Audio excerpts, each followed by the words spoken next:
Hello बच्चों, आज का हमारा टॉपिक रहेगा पैरेलल प्लेट कैपेसिटर। तो इसको अच्छे से समझने के लिए कल जो हमने वीडियो बनाया था कैपेसिटर एंड कैपेसिटेंस, वो नहीं देखा आपने तो उसको क्लियर कीजिए। तो आपको बहुत इजी रहेगा। सिंपल सी मैथमेटिक्स लगाकर हमें क्या करना है कि जो पैरेलल प्लेट कैपेसिटर है उसकी हमें कैपेसिटेंस निकालनी है। तो होता क्या है, देखिए पैरेलल प्लेट कैपेसिटर नाम से पता चल रहा है। कल कैपेसिटर में क्या बताया, एक combination of two conductors separated by a dielectric medium is known as capacitor. यानी दो कंडक्टर और आपने उनको कैसे सेपरेट कर रखा है, कोई डाइइलेक्ट्रिक मीडियम से। तो उसी तरह से पैरेलल प्लेट कैपेसिटर क्या होता है कि दो कंडक्टिंग प्लेट है और पैरेलल रख रखी है आपने, और उसी तरह से डाई इलेक्ट्रिक मीडियम से आपने सेपरेट कर रखा है। जैसे स्फेरिकल कैपेसिटर, उसके अलावा सिलेंड्रिकल कैपेसिटर और भी अलग अलग शेप के हैं, लेकिन वो हमारे सिलेबस में नहीं है।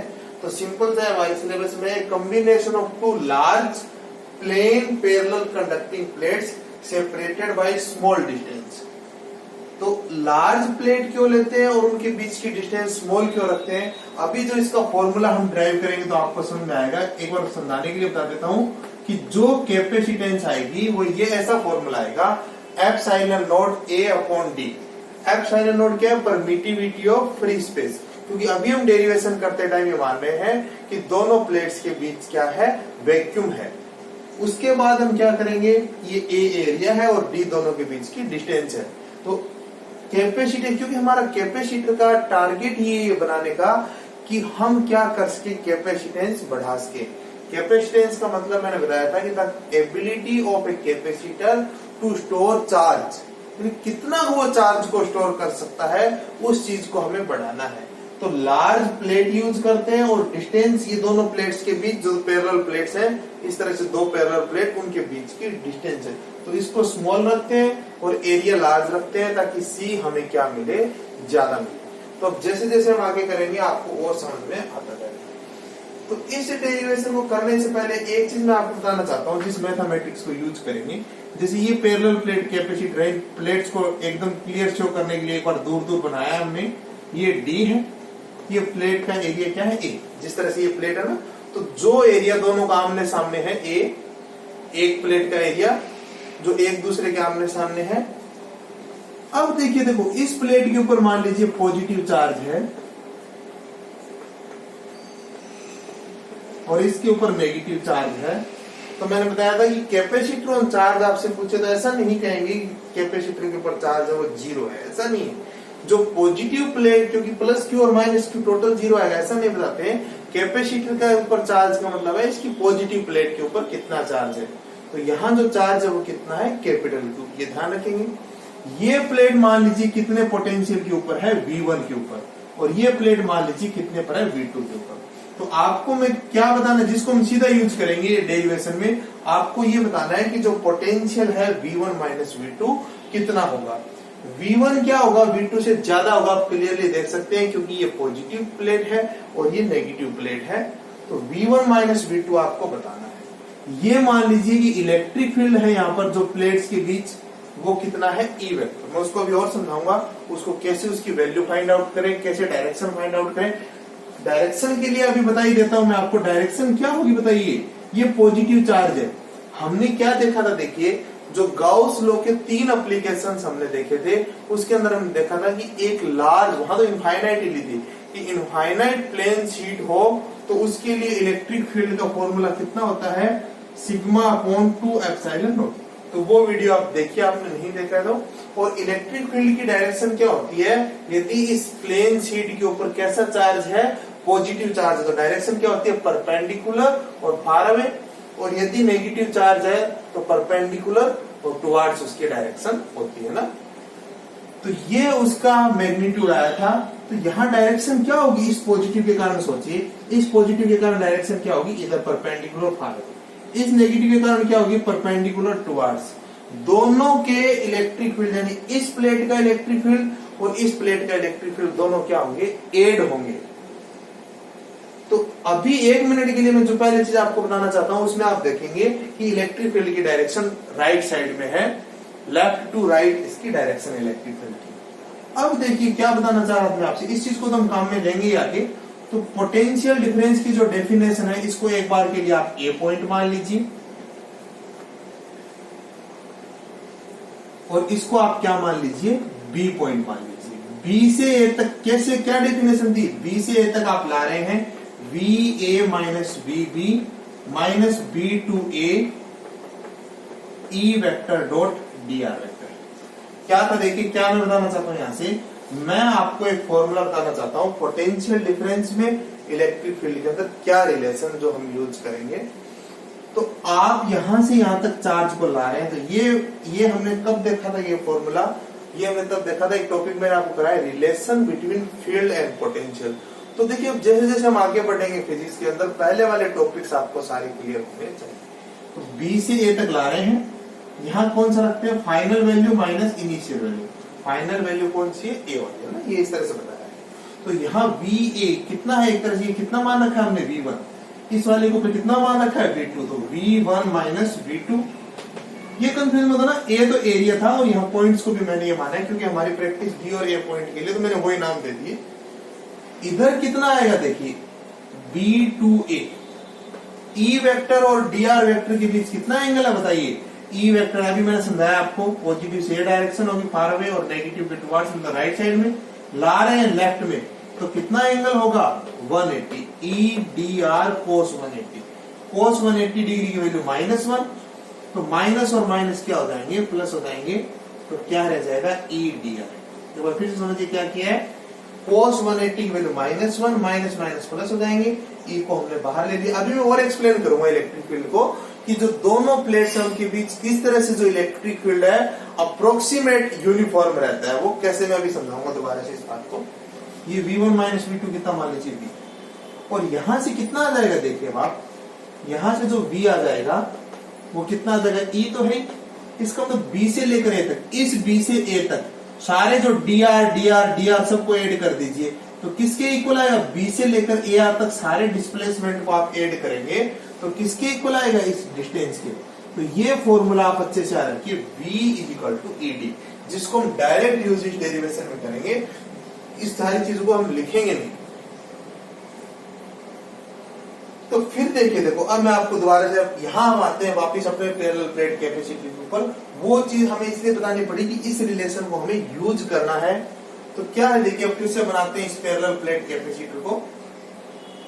अब क्लैरिटी के लिए मैं क्या कर रहा हूं, इतना दूर बना रहा हूं, डिस्टेंस कम है, एरिया ज्यादा है इनका। ये पॉजिटिव से कनेक्ट है ये प्लेट, ये नेगेटिव से। आप बैटरी शो कीजिए भले मत कीजिए, कैपेसिटेंस निकालने में कोई फर्क उस बात का नहीं पड़ेगा।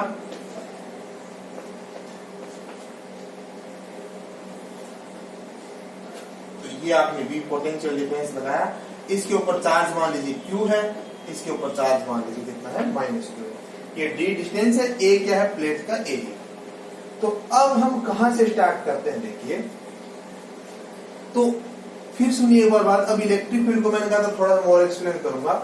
एक प्लेट के कारण इलेक्ट्रिक फील्ड है वो क्या होता है, sigma upon 2 epsilon not. Second application जो मैंने गाउस लॉ का कराया था, प्लेन शीट के कारण जो निकालते हैं ये होता है, एक प्लेन प्लेट के कारण ये हो जाएगा। इसी तरह से दूसरे के कारण भी कितना होगा, उतना ही होगा। लेकिन अब आपको ये नहीं लगेगा कि सर ये तो दोनों माइनस है, माइनस नहीं होगा। बीच के किसी भी पॉइंट के ऊपर आप देखेंगे, इस पॉजिटिव के कारण डायरेक्शन क्या होगी, फार अवे, और इस नेगेटिव के कारण डायरेक्शन क्या होगी इलेक्ट्रिक फील्ड की, टुवर्ड्स। तो टोटल इलेक्ट्रिक फील्ड निकालने के लिए इन दोनों के इलेक्ट्रिक फील्ड क्या हो जाएंगे, एड हो जाएंगे। देखिए एक्चुअल में ये फॉर्मूला किसके लिए वैलिड होता है, जो इनफाइनाइट सीट हो। लेकिन अब हमारे पास सीट यहाँ फाइनाइट है, लेकिन उसका एरिया बहुत लार्ज है और डिस्टेंस बीच की बहुत ही कम है, तो लगभग बीच में हम क्या मान सकते हैं, इस फॉर्मूले को यूज कर सकते हैं। किनारों पर थोड़ा सा जो फील्ड लाइन है वो ऐसे नहीं रह पाती है, थोड़ा सा बेंड हो जाती है, उसको क्या कहते हैं, उसको बोलते हैं फ्रिंजिंग ऑफ फील्ड। तो उस चीज को हम इग्नोर करेंगे, किस चीज को, कि किनारों पर से जो फील्ड लाइन मामूली सा बेंड हो गई उसको, इसके बीच में हम इलेक्ट्रिक फील्ड को क्या मानेंगे, यूनिफॉर्म। और उसकी वैल्यू कितनी होगी, फील्ड बिटवीन प्लेट्स ऑफ, तो कई बातें आप ध्यान से देखिए, field between plates of capacitor E equal to कितना, सिग्मा अपॉन 2 एप्सिलॉन नॉट, वो तो इस प्लेट के कारण और उतना ही इस प्लेट के कारण सिग्मा अपॉन 2 एप्सिलॉन नॉट। तो कितना आएगा ये 2 सिग्मा अपॉन 2 एप्सिलॉन नॉट, और वो कैंसिल आउट हो जाएगा 2 से 2, तो ये आ जाएगा। अब यहां से हमारी डेरिवेशन की स्टार्ट हुई है, उस फॉर्मूले को आप सीधा याद रखेंगे, अभी मैं मिटा रहा हूं उसको। तो ये चीज को आप ध्यान रखेंगे, और जो फ्रिंजिंग ऑफ फील्ड है उसको इग्नोर आप करेंगे। कभी आपसे पूछे न्यूमेरिकल में, इधर इस न्यूमेरिकल में जो नहीं, यहाँ के किसी भी पॉइंट पर पूछे तो फील्ड की वैल्यू कितनी होगी, 0 होगी। क्यों होगी, देखिए इस पॉजिटिव के कारण फील्ड क्या होगा, far away, sigma upon 2 epsilon not वही, और इस नेगेटिव के कारण क्या होगा, टुवर्ड, दोनों एक दूसरे को क्या करेंगे, हमेशा कैंसिल आउट करेंगे। राइट साइड में भी किसी पॉइंट के ऊपर आप देखेंगे, इस पॉजिटिव से कारण फील्ड क्या होगा, फार अवे, और इस नेगेटिव के कारण टुवर्ड, तो ये भी दोनों हमेशा एक दूसरे को कैंसिल आउट करेंगे। तो इस कैपेसिटर के लेफ्ट में भी राइट में भी इलेक्ट्रिक फील्ड 0 होता है, केवल इसकी दोनों प्लेट्स हैं उनके बीच में फील्ड एग्जिस्ट करता है, और उसकी वैल्यू होती है सिग्मा अपॉन एप्सिलॉन नॉट।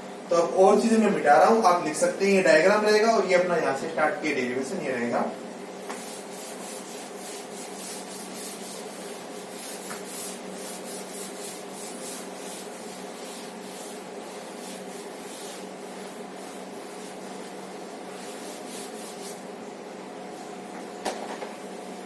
अब देखिए, देखो इसके बाद क्या लिखते हैं, देखिए सरफेस चार्ज डेंसिटी सिग्मा कितना आएगा, क्या होता है बताइए, चार्ज अपॉन एरिया, चार्ज कितना है, क्यू और area.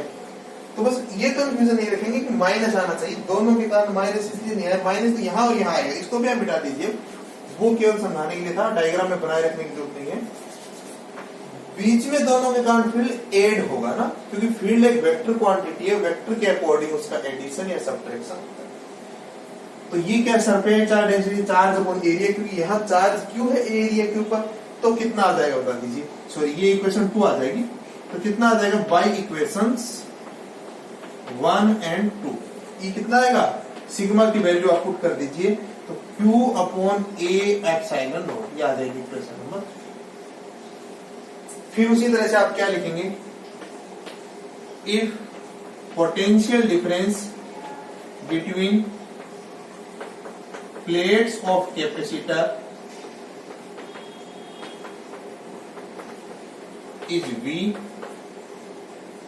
Then V equal to कितना आ जाएगा, ED। अभी जो हमने रिलेशन, ये रिलेशन आगे भी काम आएगा, आप ध्यान रखेंगे हमेशा, V इक्वल टू ED। अब देखिए, देखो इसके बाद अब हम क्या कर देते हैं, E की वैल्यू पुट कर देते हैं, ये वाली यहां फॉर्म में, बाई इक्वेशंस 3 एंड 4।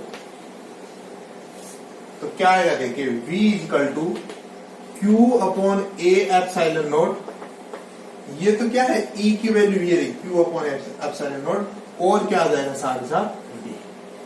E की वैल्यू हमने यहां से पुट कर दी, तो ये आ जाएगा हमारे पास V। फिर क्या लिखेंगे, देखिए बाय डेफिनेशन ऑफ कैपेसिटेंस, कल वाले वीडियो में जो मैंने बताई थी आपको कि जो C होगा वो कितना होगा, Q अपॉन V, याद आएगी इक्वेशन नंबर 6। अब उसी तरह से आप V की वैल्यू 5 से 6 में पुट कर देंगे बाय इक्वेशंस 5 एंड 6। तो क्या आएगा यहां से, देखिए V इधर लिख देता हूं, C क्योंकि हमारा मेन टारगेट क्या था, C को निकालना, तो कितना आएगा, Q upon QD upon epsilon naught, ये V की वैल्यू हमने यहाँ पुट कर दी, तो Q से Q कैंसिल आउट हो जाएगा, तो C कितना आ जाएगा, epsilon not A upon D, तो ये आएगी इक्वेशन नंबर 7। ये क्या है, कैपेसिटेंस है पैरेलल प्लेट कैपेसिटर की। तो आप लिख सकते हैं इसके बाद, it is capacitance of parallel plate